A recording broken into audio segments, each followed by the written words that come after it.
여러분 안녕하십니까? 세계 곳곳에서 발생한 개벽 소식을 전해드리는 뉴스 더 개벽 시작합니다. 투명한 몸을 가진 해파리에 전자장치를 더해 심해를 누비는 사이보그 해파리가 과학계의 주목을 받고 있습니다. 미국 콜로라도대 볼더 캠퍼스 니콜시 연구팀은 보름달 물해파리의 수영 근육에 전기 자극 장치를 부착해 자연 상태보다 최대 3배 빠르게 움직이도록 제어하는 데 성공했습니다. 해파리는 지구상에서 가장 에너지 효율이 뛰어난 동물 가운데 하나로 다른 동물보다 48% 적은 에너지로 장시간 이동할 수 있습니다. 연구진은 이런 특성을 활용해 해양 탐사에 새로운 길을 열고 있습니다. 캘리포니아 공과대학 존 다비리 교수팀은 한 걸음 더 나아가 3D 프린팅 보철 모자를 개발했습니다. 해파리의 유선형을 개선해 수영 저항을 줄이고 온도, 염분, 산소 등을 측정하는 센서를 실을 수 있도록 설계했습니다.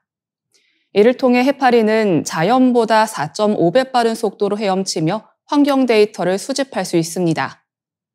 게다가 한 마리당 제작 비용은 $20에 불과해 하루 5만 달러가 드는 전통적 잠수정에 비해 압도적으로 경제적입니다. 일본 도호쿠대 연구진은 여기에 인공지능을 접목했습니다. 해파리의 체연지능을 활용해 전기자극과 머신러닝을 결합시켜 자율항해하는 사이보그 해파리의 가능성을 제시했습니다. 이는 해양 오염 관리나 기후변화 감시의 새로운 전환점이 될 것으로 평가됩니다. 물론 과제도 남아 있습니다. 현재 기술은 수직 방향 제어에 집중되어 있고 수평 이동 조향 기술은 여전히 개발 중입니다.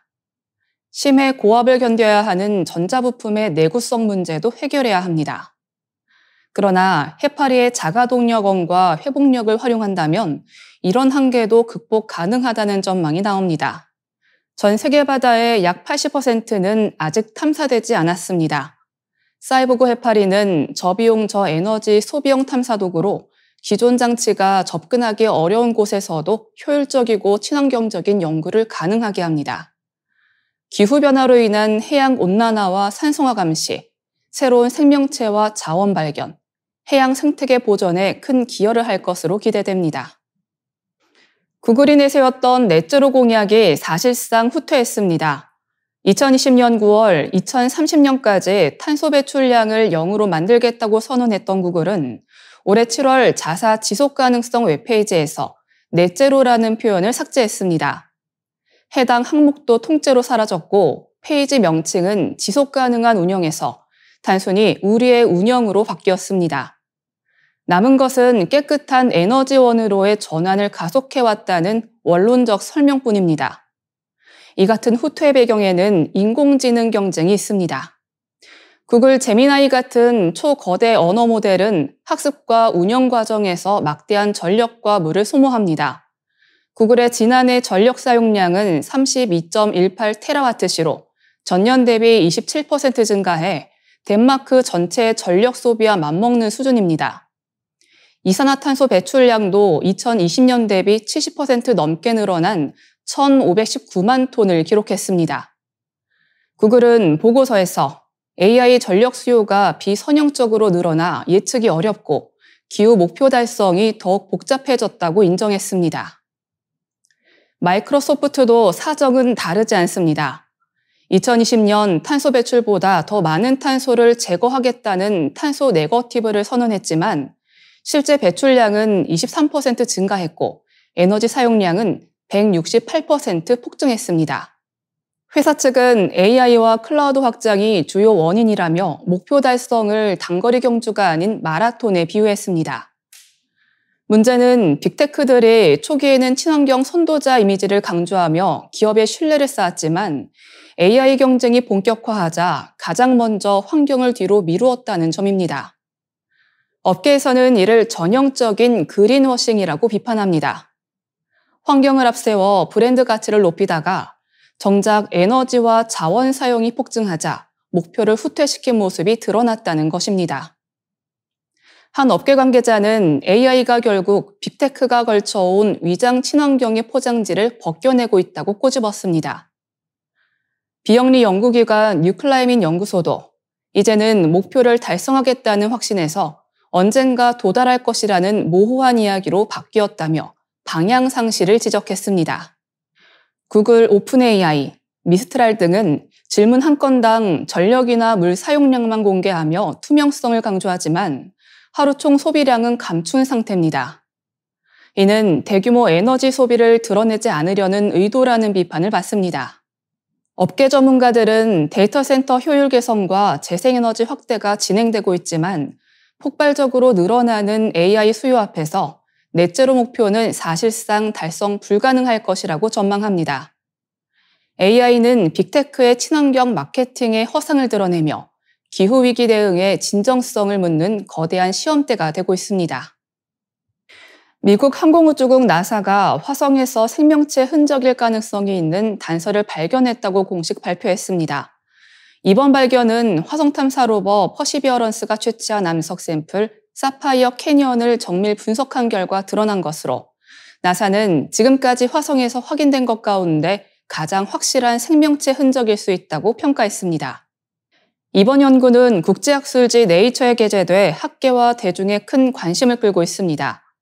사파이어 캐니언은 약 30억 년 전 물의 흐름으로 형성된 네레트바 발리스 계곡 내 시아바 폭포 지점에서 수집된 암석으로 연구진은 이곳이 과거 생명체 흔적을 찾기에 최적의 장소라 판단해 특별히 주목해왔습니다. 분석 결과 암석 표면에서 표범 무늬와 같은 반점과 그 사이에 흩어진 작은 검은 점들이 발견됐습니다. 과학자들은 이 무늬가 미생물이 유기탄소, 황, 인을 에너지원으로 사용했을 때 남길 수 있는 흔적일 가능성이 있다고 설명했습니다. 퍼시비어런스에 장착된 레이저 분석 장비 셜록은 탄소 기반 물질 존재를 시사하는 G밴드 신호를 포착했습니다. 연구진은 이를 유기물 존재의 결정적 지표로 해석했습니다. 또한 X선 화학지도 장비 PIXL로 암석 성분을 분석한 결과 철 성분이 풍부한 광물 비비아니트와 그레가이트가 확인됐습니다. 이는 지구 환경에서 미생물 활동의 부산물로 자주 발견되는 물질이어서 연구진의 기대를 높였습니다. 다만 비생물학적 화학 반응으로도 형성될 수 있기 때문에 추가 검증이 필요하다는 입장입니다. 나사 과학자들은 이번 결과는 1차 분석에 불과하며 샘플을 지구로 가져와야 생명체 기원 여부를 확실히 판단할 수 있다고 강조했습니다. 그러나 화성 샘플 회수 MSR 프로젝트는 예산 문제로 진척이 늦어지고 있습니다. 트럼프 대통령이 제출한 2026 회계연도 예산안에는 MSR 예산이 빠져 있으며 미국 하원 세출위원회가 3억 달러를 새로 배정했지만 법안은 아직 의회를 통과하지 못했습니다. 과학계는 이번 발견이 화성 생명체 탐사 역사에서 새로운 전환점이 될 수 있다고 평가하고 있습니다. 하지만 동시에 인류가 실제 화성 암석을 지구로 가져와 정밀 분석할 수 있을지, 그리고 정치적, 재정적 난관을 어떻게 돌파할지가 향후 연구의 성패를 가를 관건이 될 전망입니다.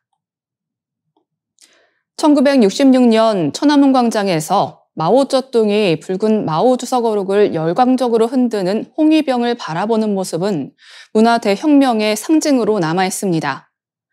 당시 10억부가 발행된 이 소책자는 마오 개인 숭배와 대중동원의 상징물이었죠. 반세기가 지난 지금 시진핑 시대의 풍경은 그때와 닮았지만 더 정교하고 체계적입니다. 시 주석의 이름으로 출간된 저서와 연설문 모음집은 이미 120권을 넘었고 전국 서점에는 별도 코너가 마련돼 있습니다.